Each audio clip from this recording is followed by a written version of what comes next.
Happy Thursday and welcome to another episode of TNC Sports Talk. My name is Justin. Today is June 25th of 2026. Hope everyone is having themselves a good day. I know I have. We got a lot to get to today. I'll tell you this. I'll be honest for you for a second. I will admit that yesterday's show was not the greatest show that I wanted to put on, and I get those moments. So if you watched yesterday, I was able to muster through a show, but it wasn't to my cup of tea. And for me, I like to keep myself a very high standard. And I've noticed that pattern that comes along with this. Ever since, whenever I take time off, especially for a long length of time, I was kind of out a little with a sickness a couple weeks back, took me out all week long. Then I had extra members in the house on Monday and Tuesday. My wife took a couple days off. She gets a couple days holiday pay that she could take off every quarter. So she used those earlier this week. And so it kind of just, those moments just throw me off a little bit. I had content, but trying to just time it all up right, get it out there for you, was the matter of concern. So yesterday wasn't the best, but today I feel a lot better. When you know your information and you've done your due diligence, then the sky's the limit here on those. So I want to go ahead and start with the conversations. We'll talk about the Reds. We'll talk about the Bengals. We'll talk a little bit about WWE as well as they head into Night of Champions this weekend.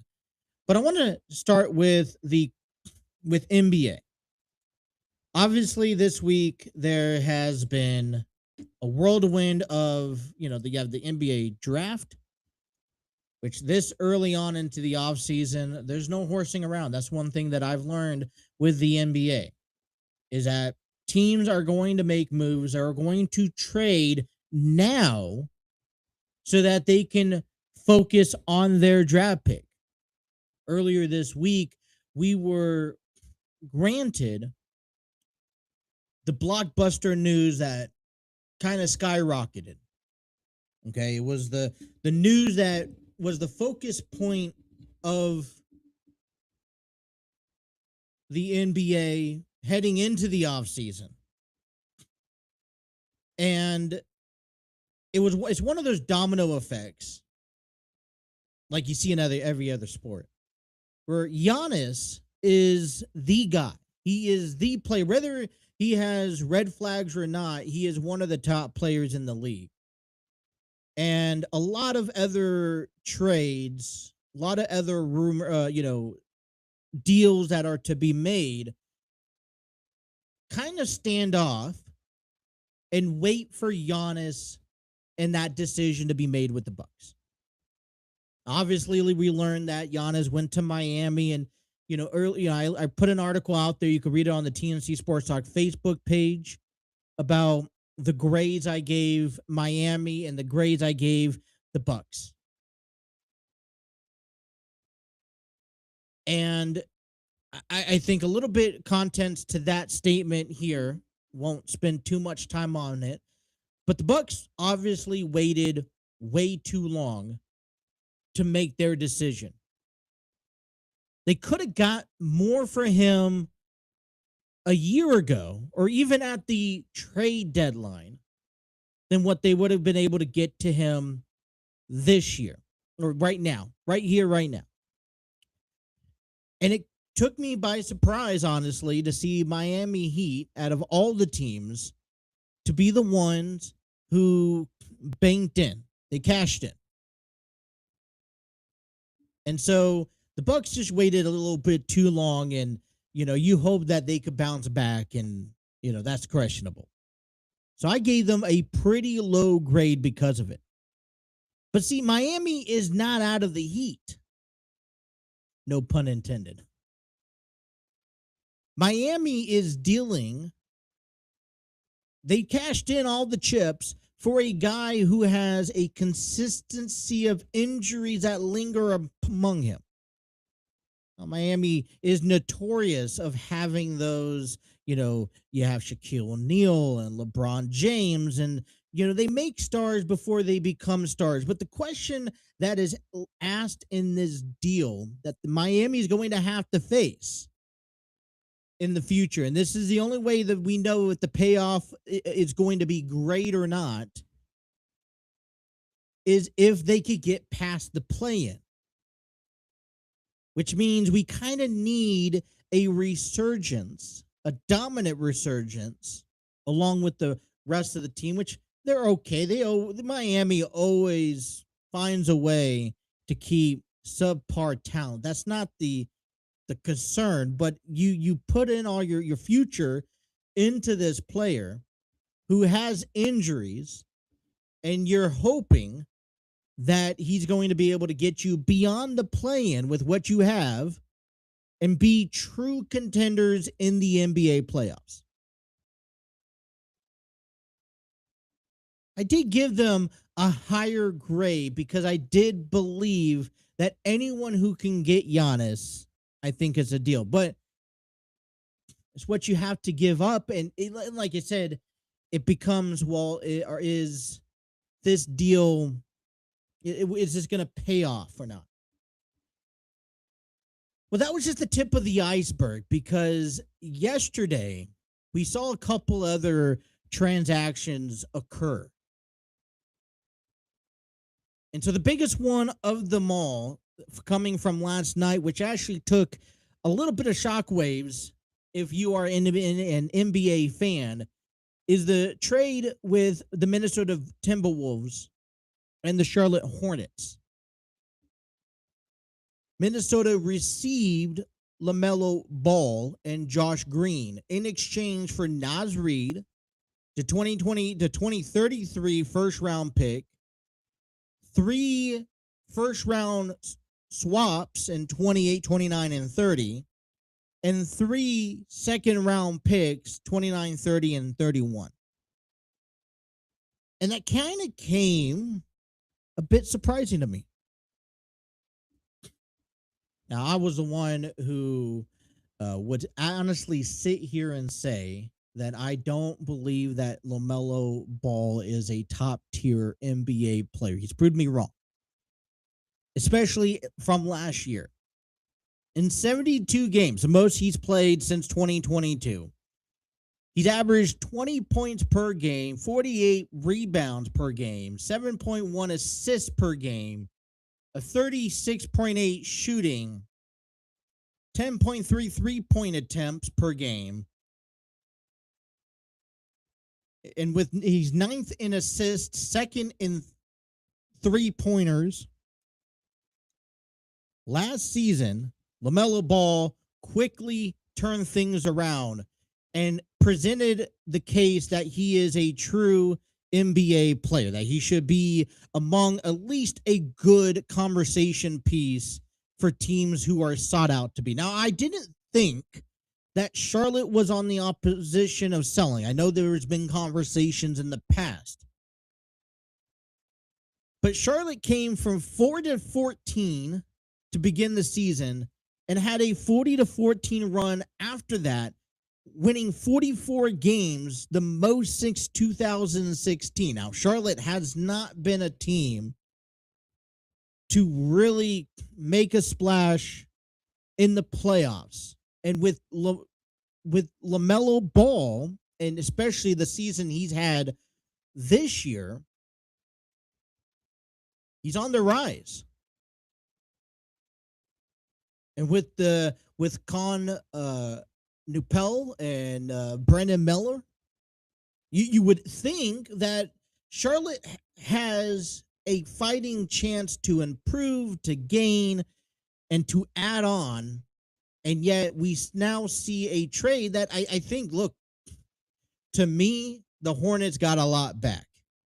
I don't know too much about Naz, and that's something for another conversation here.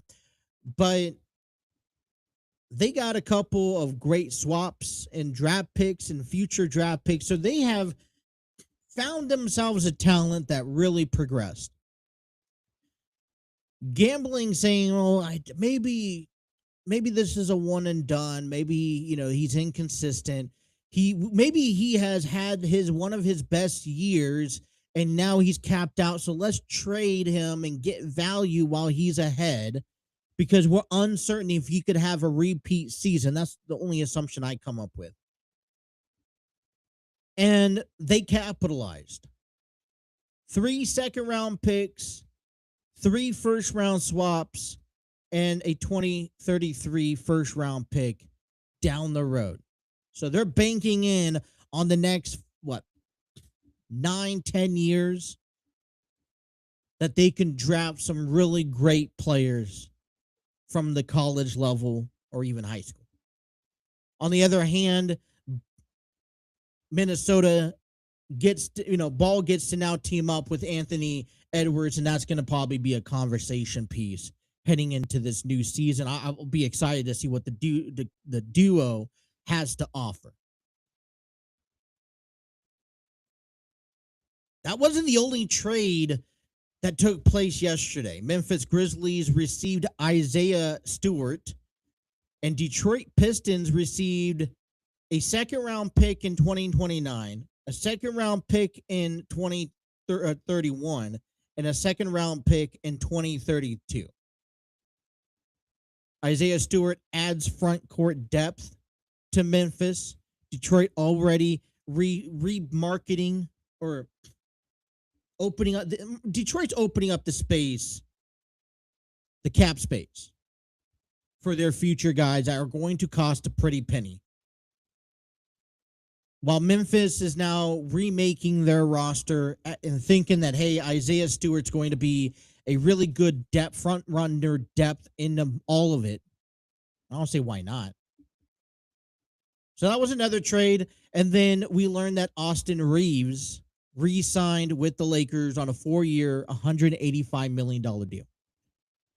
So, besides the draft, and there's a reason why I'm not talking the draft. I'm not as well educated, and I'm not going to pursue that road. As we learn more following the draft, I will pursue a little bit more, sure, for those basketball fans. But thus far this week, we're on a Thursday, we're on the back end of a week, and we have not seen one, not two, but 3 deals. 2 of them, I'm going to go on a limb and say blockbuster deals.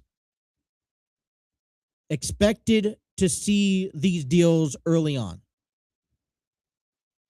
Now I ask, on the out, because I am someone on the outside looking in. I'm not intel with NBA as much as anyone else. Based off of these deals alone and not the NBA draft.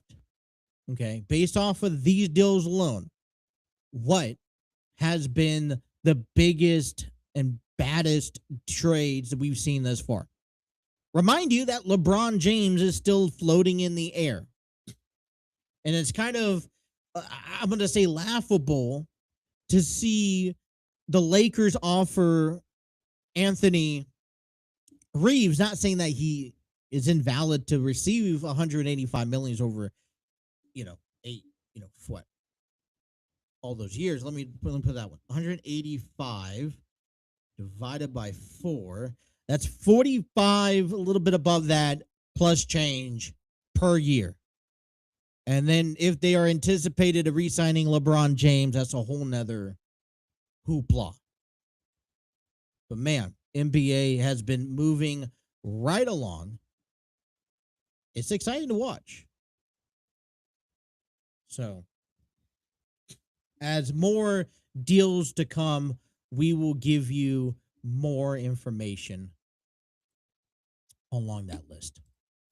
All right, we're going to transition over to the FIFA World Cup update.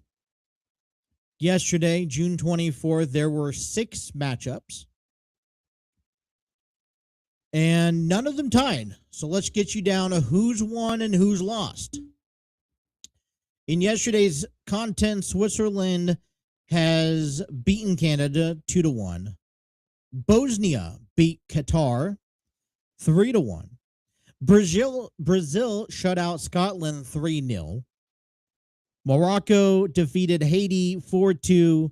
South Africa defeated Korea Republic 1-0, and Mexico shut out Czechia 3-0. And so let's kind of just look at the standings. It's been a while. It's very easy to get kind of mixed up in everything that we see going on, that you got to remind ourselves these are stage games. So they're in a pool where they play everyone in a pool and the top seeds advance. So just to kind of keep in mind, if you go to cbssports.com, go to soccer, you could go see all this information, the standings, the schedule, and so on. Positions 1 and 2 in each stage, each group, advances to the FIFA World Cup round of 32. The top 8 third place teams will also advance, and anyone in the final 4th position will be knocked out. So there are teams that already have the green light. Let me walk you through them. That's because they've had the most victories. Mexico is one of them in Group A, along with South Africa. They've locked up, secured a spot. Mexico, top of the division. They'll be ranked accordingly. They won 3 out of all their games. Switzerland and Canada also won their games. It's not so much about winning. It's about just advancing, right? And then worry about placement later.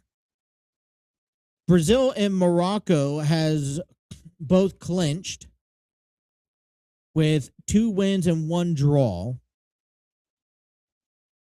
Group D, United States is the only team thus far that has clinched with 2 victories. If they could clinch, and they'll have a game coming up here today, we'll talk about that in just a moment.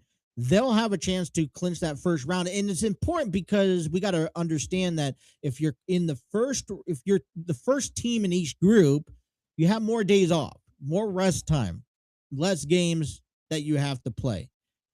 Australia with 1 win along with Paraguay. That's going to be a very big game. Because also Turkey is 0-2 in losses. They pick up a win, and it could be a draw. We'll see what happens. Group B, Germany is the only one who has secured a spot. Nobody has secured a spot in Group F, or Group G, or Group H, or Group L. In Group K, Colombia secured a spot. Argentina secured a spot in Group J. And in Group I, France and Norway secured a spot. Like I said, you could review all of this in depth on cbssports.com. Today's action, we have 6 games going on. 3 of those games are going to be on Fox, and 3 of those games are going to be on FS1. Let's begin the Fox games. The first one at 4 p.m. as Carrasco takes on Ivory Coast. And then at 7 o'clock, Tunisia takes on the Netherlands. And then at 10 p.m. on FS1, Paraguay and Australia. And that's going to be an important one for Group D. So if you're able to watch that one, that's coming from the Levi's Stadium in San Francisco, or wherever they play at. So you got Lincoln Financial in Philadelphia, Arrowhead, and tonight on FS1 in Kansas City. On Fox, you'll see at MetLife Stadium, Ecuador takes on Germany at 4 p.m. At AT&T Stadium at 7 p.m., Japan takes on Sweden. And the final game at SoFi Stadium, Turkey takes on United States. A little late to be able to watch it, but maybe I'll tune on before I head out to bed that night. That is your FIFA World Cup information and updates. Stay tuned for more to come. Well, earlier this week, and this is despite me being off for the last couple of days and getting back into the swing of things, Lionel Messi, has been making headwaves here early on in the World Cup status, as he has finally surpassed, not only he's tied early on in the group stage competition, but he has surpassed Germany's Miroslav Klose in the most goals of all time in a male's World Cup competition. On Monday against Austria, He punched in goal number 17 and number 18, officially taking that lead as the most goals. Messi, who began his career, his World Cup career, started back on June 16th, 2026, where he came off the bench, and in over a 20-year span, he now leads the world in the most goals. I think it's a rare sight, and I remember soccer. Okay, because the only time I honestly watch soccer is the FIFA World Cup. And matter of fact, the only reason why I even got into it was because one of my very most famous jobs I used to work at, it was an automotive shop about a decade ago, matter of fact, and maybe 12 years ago. I don't know. Uh, they we had a lot of heritage, different heritage that worked there. So it was very big in diversity. And when the World Cup came on, it was plastered everywhere. And I'm talking about we had it inside for everyone to watch on TV. We had it on phones. We brought in a TV ourselves and watched it. Like, it was big. And I'm like, huh, it is a big deal. And one thing that I get disappointed in is I'm not necessarily like I would like to consider myself a MLS fan, but it's hard to watch those games because they're not on just local television. You got to have a separate subscription to the for MLS. I mean, once in a while you'll get a chance to watch it on TV, but I wish it was a little bit more accessible, in my opinion. But I digress. But I think, yeah, Messi's had one of the great careers. Whether he's able to make it another 4 years, only time will tell. It's been a 20-year span since he first began at the age of 18. So what, that makes him 38? Could he go another 4 years? Absolutely. Um, I see soccer over the last 20 years, more goals have been adequate in scoring. So is there a chance that someone comes along in the next 10, 15 years, possibly even sooner?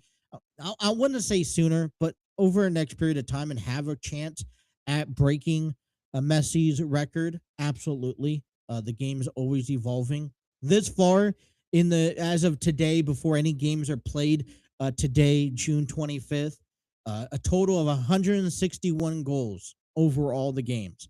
Messi has lead the board with a total of 5. Um, can't pronounce the first name, but Junior, is that's his last name, and Mbappe, whatever. I apologize if I'm butchering these names, but they're both right behind him at 4 goals apiece. So, this group stage is winding down. We're heading into the 32 team tournament bracket, and we're making some history early on, which is great to talk about and to keep an eye out. So if you're interested in the FIFA World Cup, all the information I've gotten there was from cbssports.com. All right.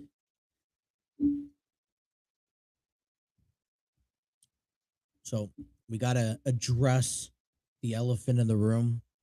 It's not something we want to do, but the Milwaukee Brewers went on to sweep the Cincinnati Reds.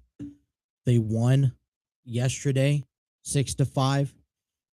And the record, honestly, to me, if you look at the final scores Monday, Tuesday, and Wednesday, it probably tells you a different story. As a spectator, excuse me, I look at the record Monday, Tuesday, the final scores of Monday, Tuesday, Wednesday. And I say the Reds were very close. They kept themselves in the game. They battled it out, and they kept fighting. At least that's what the statement is. We keep fighting. But for only how long? How long are we going to buy in that the Reds are quote unquote fighting? If you're a Reds fan out there and you're just giving up on the season, you're ready for football to start, I don't blame you. Because it doesn't seem like even if we can get answers, Ellie De La Cruz makes his return. He's back in that lineup, but yet we still come so short. And it's not like Milwaukee, to me, Milwaukee isn't anything special. The bottom of the division is making more of a splash. I have more news coming out of St. Louis, Chicago, who we'll talk about here in just a moment. Milwaukee is that quiet team that's running away with this division, and they came in sweeping the Reds, snapping their 44 consecutive homestand series. And I don't know. Rhett Lauder, 5 2/3 of an inning, 8 hits, 3 runs, 1 walk, 6 strikeouts, and 2 home runs. Sal Stewart went 2 for 4 with a walk and a strikeout. Steer, 2 for 5. He's also had 2 RBIs with his 13th home run in yesterday's loss. And Suarez went 2 for 3. So we were hitting, kept ourselves in it. Milwaukee got out to a lead. So let's back up for a moment. Monday was tied at 0 all the way through the 10th inning, where Milwaukee had 2 runs on the board compared to the Reds 1.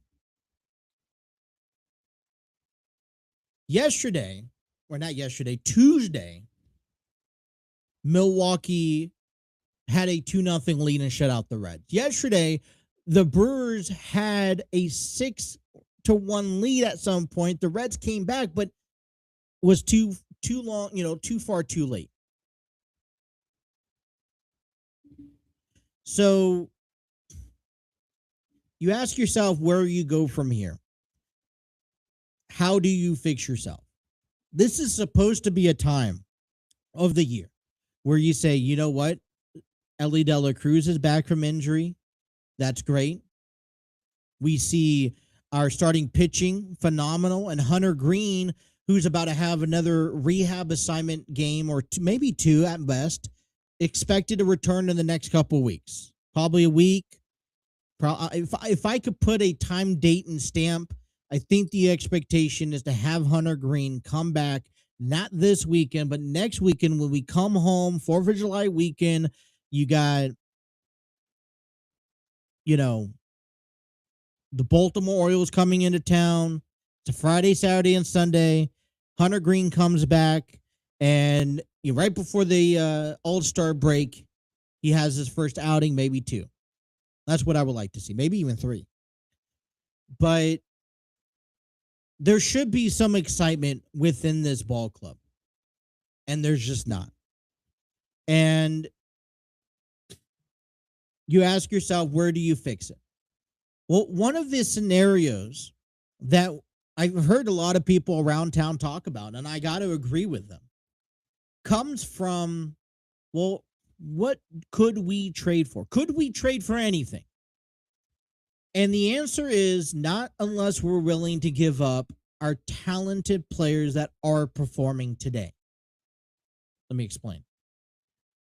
Yesterday, I was listening to a podcast, and they threw out the option, well, could you trade Matt McClain and put Edwin Arroyo at second? Or do you put Matt McClain down in the minors? And the answer is that, yeah, you could put Edwin Arroyo. He's had a better performance. And see, I would like to keep Edwin Arroyo up. I think you need to be given time before making that decision. But what value can you get after Matt McClain at this moment? And the answer is nobody, nothing, nada, zip. It's not possible.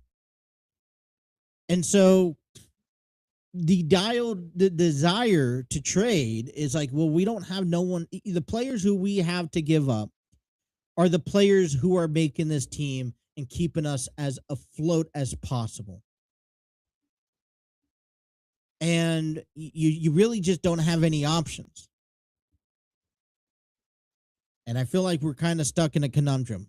So we continue our strives to failing against NL Central Division teams.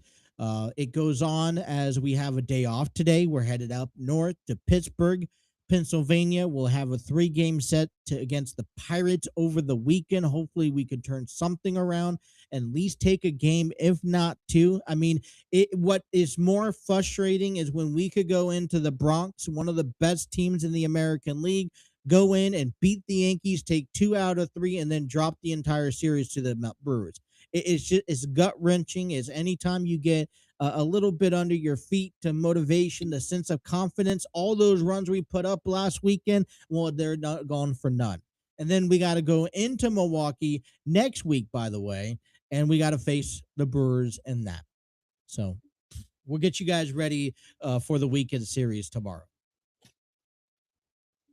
Let's take a look at what's going on in the National League Lookout. We talk about early trades, and not only if the Reds could make early trades, but the Chicago Cubs made a trade here as they sent first baseman and DH prospect Cole Mathis to the New York Mets among their series in exchange for left-handed pitcher David Peterson. Well, the Cubs have been dealing with a lot of injuries as the pitching level. Ben Brown is out with the neck injury. Edwin Cabrera is out with the left hamstring injury. Jamison Talion is out with the left hamstring.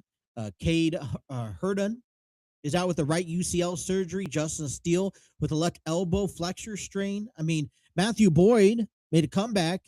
Yes, today expected to get a start in their 4-game finale against the Mets, but they needed help with pitching. They went for a left-handed pitcher, David Peterson. He's 30 years old. He's 3 for 6 this year with a 6.09 ERA. He has 16 games under his belt, 8 of them being starts in just 68 innings. He has 63 strikeouts with 30 walks. First round in the MLB 2017 draft. And he goes drafted by the New York Mets. Spent all his time with the Mets, and he's expected to hit free agency this year. So the Mets kind of ended up getting a prospect, someone who's going to be a free agent this year, probably out there searching for a new team.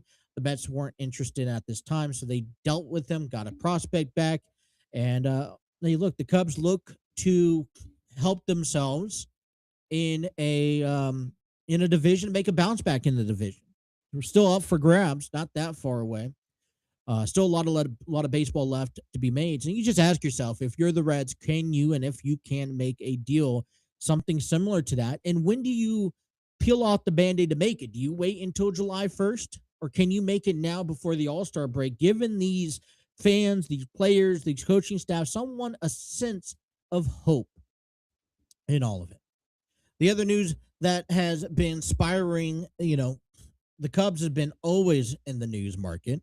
They have Pete Crow Armstrong has made head waves the last couple months. Well, Dansby Swanson yesterday made head waves.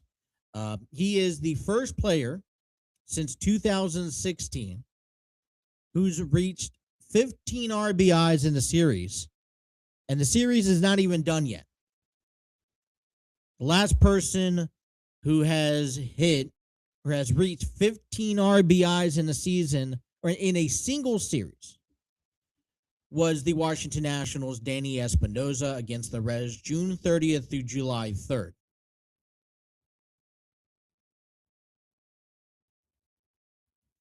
This is a streak of 4 RBIs per game. The Cubs are on a 3-game streak with this stat, and that stat hasn't been recorded since 1920, back when they first started keeping stat. Yesterday alone, and by the way, the Cubs had a doubleheader against the Mets yesterday. They had Monday game rained out. Swanson recorded a total of 11 RBIs in the doubleheader, surpassing Ron Santos with 10 RBIs in a single day on July 6, 1970 versus the Montreal Expos. Let me break that down for you.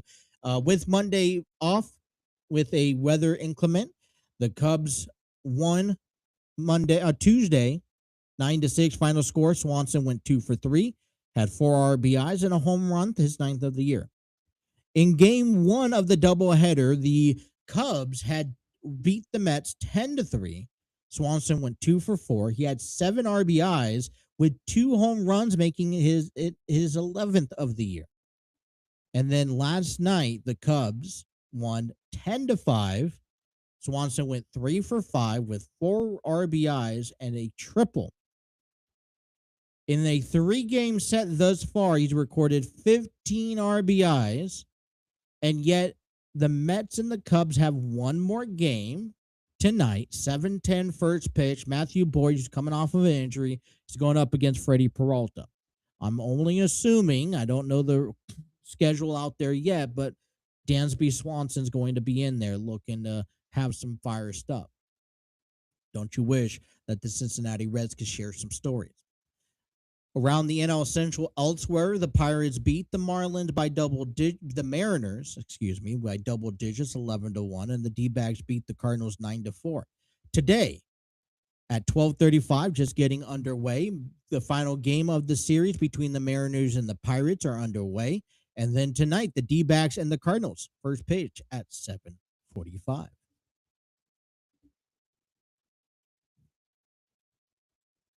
All right, taking a look at MLB's some questions heading into the deadline.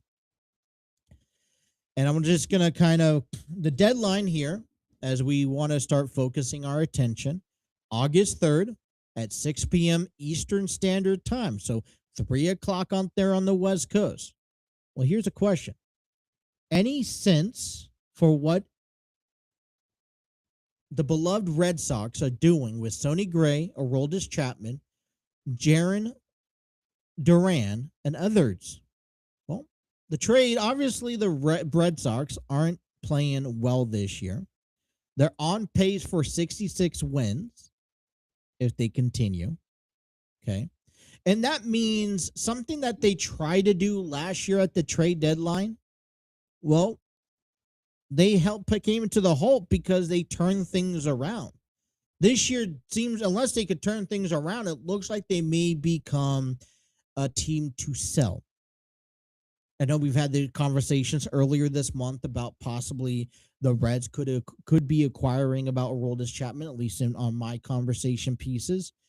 But they probably will be the first two on the block if they're to be traded. Gray has a no trade clause, while Chapman has a $13 million option for the 2027 season. But if the Red Sox go to Gray and say, hey, look, if I could find the team, what team would you be traded to? And he may lift that no trade clause. The other thing is, too, you're trying to open up $13 million option, maybe capture anything you can out of them. Could they get a good return on a team who is contending or looking to contend? Duran is still under control for 2 more years, and unless he starts to hit for the next month, the Sox may be trading him to bring in some other people up top. The Red Sox look to be traders and not buyers. Another question, is there a sense that the Mets would be willing to do a fire sell? David Stern is stroking as a very risky adverse in both directions. It was kind of interesting to me watching the New York Mets for a moment. They were unwinding on all the, Devin Williams and Pete Alonso, and they brought in some really compelling arguments. And to be honest, I was like, they could have a resurgence in their career, in this season. Right. But obviously they haven't with Bo Bichette, Marcus Semien. You got Freddie Peralta. But there's a lot of great guys that could be on the move, like Juan Soto, Francisco Lindor, Bo Bichette. Just to name a few. I don't know if there's going to be a fire sale realistically, but I wouldn't be surprised if one of those bargaining chips and the top tier names aren't out for grabs. Do the Yankees need to overreact to stay in contention with Aaron Judge being out for extended period of time? The Yankees are filled with a lot of talent. I don't think there's anything that has to be given here to be worried about. Aaron Judge will be when he'll be ready. He comes back. He'll be healthy. I think the Yankees just continue what they do best. Does Tariq Schoolball get traded? That's a big question. And now I'm answering these questions off of my gain here. I think that with Detroit kind of out of the playoff race, the options are on the table. But Detroit is not going to cough over just anything. It doesn't seem like Detroit would be re-signing him. So over the next 5 weeks, I think 4 to 5 weeks, you'll see what Tariq can come back from his minor surgery and what teams will be interested in. It's kind of a hit for the Detroit Tiger fans.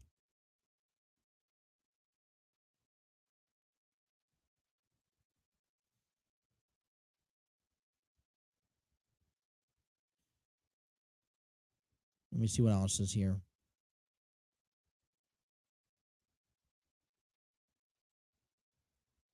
Could the Nationals be buyers instead of sellers? Well, they're definitely in contingencies, just like the White Sox this year. The Nationals could be buying, but they're not going to be a team that's willing to give a lot to others. But they could also sell. I mean, I don't know. I don't see the Nationals. I see that their contingency comes to a halt at some point this year.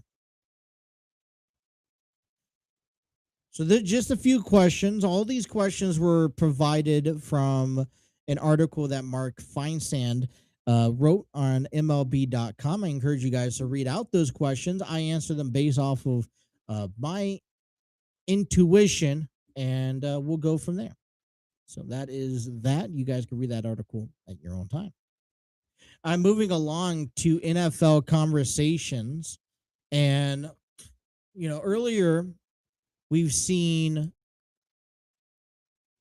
the Giannis trade earlier this week. It kind of just brings to my attention any NFL players who could be a Giannis-like trade caliber. So keep in mind, Giannis is I think a really good player, but he deals with a lot of injuries. So the first person that comes to mind when I think of a Giannis-like trade that could be a potential hindsight has to be the Minnesota Vikings wide receiver Justin Jefferson. He's a 4-time Pro Bowl. He's played, historical start to his NFL career, 7,432 yards receiving from 2020 to 2024. And his production is there. He's averaging about 96.5 yards per game, which is also ranked as the most in NFL history. Now, Minnesota is looking to kind of revive that and find that protection with, hopefully it was with J.J. McCarthy, but now we're going with Kyle Murray. But we can't go wrong as we get further. If things still don't go in contingency way for Minnesota, can by the 2028 offseason, Jefferson force a trade? And the answer is going to be yes. Jefferson, it will be, the McCarthy and Murray will leave Jefferson dissatisfied, entering his final season on a 4-year, $140 million in 2028. A guaranteed money. Jefferson will be looking for a new team. And he'll be dealt at the age of 29. And hopefully he's still right there in the mix. And possibly he'll be valued as a first-round pick or third-round pick. What about Indianapolis Colts Jonathan Taylor? Another guy. Just as big as Derrick Henry. 7,598 rushing yards, 69 carry rushing touchdowns. Yet they're held back from Daniel Jones, and hopefully he can make a big impact in a comeback. And yeah, he could be another player that would be forcing and asking for a trade by the 2026 trade deadline. Taylor is on his final year of his 3-year deal, $42 million contract in 2026. So if the Colts starts off slow, he'd be optioned to be on the table. He's one of the best running backs, in the league. And what's the compensation for him? I'm going to say second, possibly third round, multiple picks. The Panthers could get him as well, possibly. Steelers, who can also use the run game as well and take some edge off of Arizona, Aaron Rodgers. What about Trey McBride, the tight end from the Arizona Cardinals there? First-time All-Pro tight end, crowns off of Brock Bowers' head in 2025. McBride ranked second in the entire NFL in catches last season with 126, just 3 behind Puka Nakua's league-leading 129, while his 11 receiving touchdowns tied for the second most in the NFL. Unfortunately for McBride, he's playing with the toughest division in football, perhaps. The NFC West became a very tough division with the Seattle Seahawks winning the Super Bowl, the Rams, who also acquired Myles Garrett this offseason, and the 49ers looking to stay in contingency. So this would eventually probably lead to a McBride asking for a trade. If not, the Cardinals can drop to a top quarterback in 2027. McBride has 2 more seasons of guaranteed money on a 4-year, $76 million contract. It gives Arizona through the 2027 season. My prediction is that he'll probably, not this season, but next year, next offseason, you'll start hearing about trade whispers. The New York Jets wide receiver Garrett Wilson, despite being shut down with a lingering knee injury in Week 10 of the 2022 NFL Offensive Rookie of the Year, wide receiver still needs to leading the 2025 New York Jets in receiving yards with 395. That's not a good stat, to be honest. He can definitely be added to the trade ask if the Jets can't draft a quarterback in 2027 as well. He has 2 more seasons as well, 4-year, $130 million contract, including $25 million guaranteed in 2027. And looking him to be added that way. And last but not least on my list here, we got the Cleveland Browns cornerback, Denzel Ward. 5-time Pro Bowl, Denzel Ward's wasting his time away. He saw Myles Garrett get shipped off. Well, why not him? So he'd be asking for him. Possibly could get a later round pick in the upcoming draft. And, well, why not? Let's go out to the East Coast as well. So who do you think could be making a Giannis-like splash here in the trade deadline? All right. It's going to ask me one question here that I want to touch base with.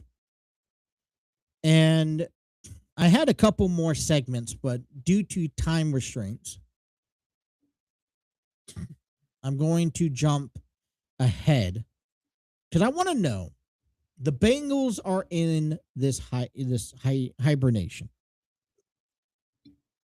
But does that mean that they're done?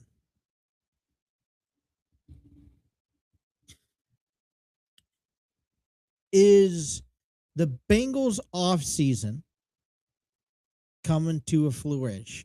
If they start the season today, are they Super Bowl contenders? And I'm going to ask that question tomorrow in a segment that I want to cover. But I say this because the Bengals open up a $10 million cap space. I know we addressed this before. But there's always a few guys out there. Earlier, I think last week, we talked about free agents that were still available that the Bengals could show interest on. And I think they could still show interest on. But where do they need, if they were able to add one more piece to finalize their roster? It feels like they're just missing the missing link, the missing one guy defensively to make this complete turnaround on their defense. And I saw this article written by Russell Heltman this morning on Cincinnati Bengals Sports Illustrated.com. And he threw out the idea on ESPN's Aaron Schatz, the one final move that the Bengals could make. And he threw out the linebacker, which is obviously the only platform that the Bengals haven't addressed defensively this season. And that means that the Bengals are confident in the young linebackers that they have and what they've received already defensively, that they're going to coach them up and be able to add or to be able to improve from last season. That's a lot of risk, to be honest. You're banking that no one's going to get to the secondary. And that is a lot. So Schatz thinks that the Bengals should sign free agent linebacker Bobby Okereke, who's just 29 years old, played 7 seasons in the league, and was a member of the Titans and the Giants. He says linebacker Demetrius Knight Jr. and Barrett Carter were not very good as rookies for the Bengals last season. This is a position where the team can definitely upgrade it. You're not wrong. They could definitely upgrade. A lot of Bengals fans are interested in Bobby Wagner, but I think he's a little too old for at the age of 36. That's what I think. Bobby Okereke, he's formerly a Giants. He's much more of a run stopper than a pass coverage. But so is Wagner at this point, right? So equal, you think about age. He's less likely to be in decline as his age is only 30 in late July compared to Wagner. And he's a high characteristic locker room influence as he was the Giants nominee for Walter Payton Man of the Year award last season. So you think about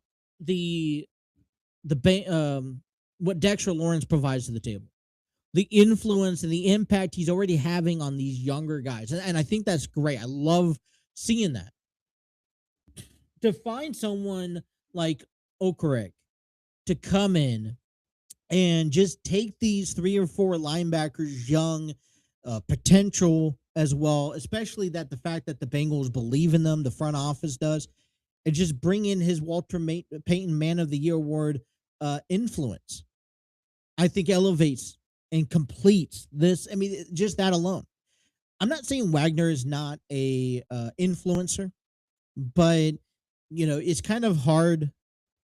You kind of get 2 of those guys coming into the season at this point, pairing them up with Lawrence, and that's where I just think that maybe that's just too much of a crowd. Okereke isn't going to bring an all-pro name like Wagner would bring as a linebacker, but he could be a solid buy low option for the front office, just like, after action. And you team him up. He posted 57.7 Pro Football Focus grade last season after 3 straight campaigns of 73-plus marks. So he's shown to be consistent for extended periods of recent play and shouldn't be very expensive on a 1-year deal. He's played over 1,000 snaps in 2 of the past 3 seasons, bringing strong durability. So we want him to be on the field. And a 1-year deal lower than $5 million could be all that Okereke can claw out all as well. So, you bring that as an option, and I wouldn't say, at least the option is out there, and I wouldn't want to miss that. So, we ask ourselves again, Joe Burrow has reconstructed, given the Bengals another $10 million to their salary cap. And I completely understand that the Bengals would probably like to wait off through the midst of the season. But if you can find a leverage linebacker which is the only part of your defensive reconstruction that you built and you've done so greatly on this offseason, in a cheap, low marketable price, under $5 million, which still gives you half of what Joe Burrow opened up, wouldn't it at least be opposed to bring the idea of Bobby Okereke in consideration for the team? That article right there, you can read it yourself. Sports Illustrated, Cincinnati Bengals, one player that each team can finalize. And I have to upside by that because I could definitely agree to that. So, who would you add between now and the start of the season if you had a chance on a low budget team? A lot better to me. Play conservative, a lot better than Bobby Wagner. All right. Last thing, didn't talk about this yesterday. We'll kind of get more into this later on this tomorrow as we get you guys ready for the weekend. But WWE Night of Champions is live Saturday, June 27th at 1 p.m. Eastern Standard Time. Available on the ESPN app with an ESPN Unlimited plan in the United States and on Netflix internationally. Here is the match card to think about as we will give you our predictions tomorrow. And this is on the WWE website. So if you want this details, head over to WWE.com and you can see the match card. Well, United States Championship is on the line at Night of Champions as Trick Williams looked to defend his title against Ricky Saints. Ricky Saints beat Carmelo Hayes last week in a #1 contenders match. Tiffany Stratton and Jade Cargill renew their rivalry, but this time it's for the Women's United States Championship match, as Tiffany Stratton looks to successfully retain her title. Seth Rollins and Braun Breaker has been back and forth since WrestleMania, or actually since, let's say, the beginning of this calendar year, and it has reached new elevation as they will go one-on-one again, but this time in a steel cage. No one could come in. No one could come out. Will experience play effect in this upcoming match. Also, you have the finals of the King of the Ring tournament, Jey Uso taking on Obafemi. The winner will be able to cash in a championship of their choosing heading into SummerSlam. We also got the Women's World Champion. We have the Queen of the Ring tournament finale as Io Sky takes on the Women's World Champion Liv Morgan. Liv Morgan wants to hold 2 titles at once, and could she do it after beating Io Sky? Or could Io Sky have a rematch with Rhea Ripley heading into SummerSlam this year? And the undisputed WWE Championship is on the line as Cody Rhodes will defend his title against Gunther and Sami Zayn in a triple threat match. Last week on SmackDown, Zayn was the special referee and got involved significantly on both sides of the party. Sami Zayn ultimately had Cody Rhodes pin Gunther to retain his title, but the conclusion doesn't roll over. This Saturday, Cody Rhodes will defend his title against both men in a triple threat match at Night of Champions. That is your match card for Night of Champions. And like I said, tomorrow we'll head back on here, get you guys ready, give you our predictions of who we think is going to win, and much more. And that is your WWE Take-A-Look. I know it's not a whole lot, but hey, what can you say? That is all the time I have for you guys today. Thank you guys for tuning in to our show. Please hit that like, share, and subscribe button. Have those notifications on so you don't miss a single episode. You can follow us on our Facebook, TikTok, Twitter, and Instagram page. And don't forget to download and take us on the road with you wherever you get your podcasting station at by simply downloading the TNC Sports Talk on your local podcasting needs at. We'll be back tomorrow, Friday, June 26th, to get you guys ready for weekend sports and more to come. Well, appreciate you guys tuning in. And until next time, this is the TNC Sports Talk. My name is Justin, and you guys enjoy the rest of your day. Take care.